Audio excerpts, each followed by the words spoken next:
Comment peut-on qualifier le régime en place dans notre pays? C'est très simple, c'est une plutocratie.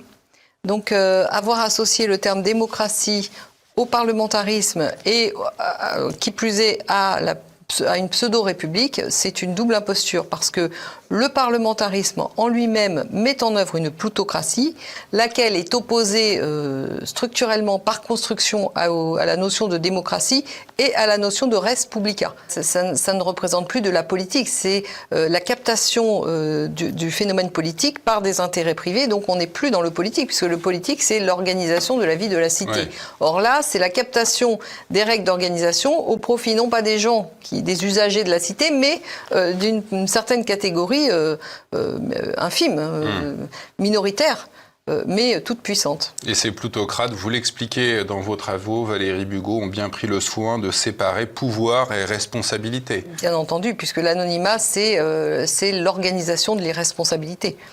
Et en dernier lieu, les véritables décideurs sont anonymes et donc irresponsables. Donc on a assisté à une scission radicale entre pouvoir et responsabilité, ce qui supprime le concept encore de pouvoir et de politique. Parce qu'il n'y a de réel pouvoir que responsable. Parce que c'est la responsabilité qui donne une légitimité au pouvoir. Si le pouvoir n'est pas responsable, il n'est pas légitime.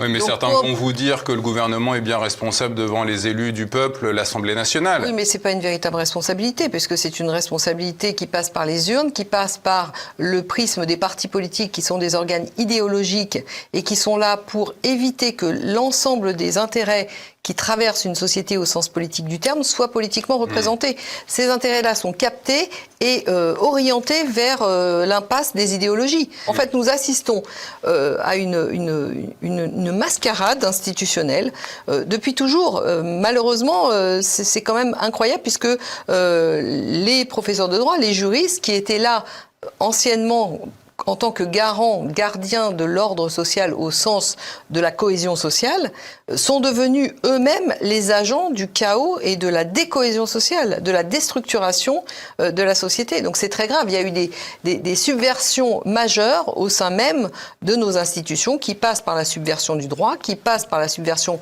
du phénomène politique et qui passent par la subversion du phénomène économique, lequel est chapeauté par l'anonymat.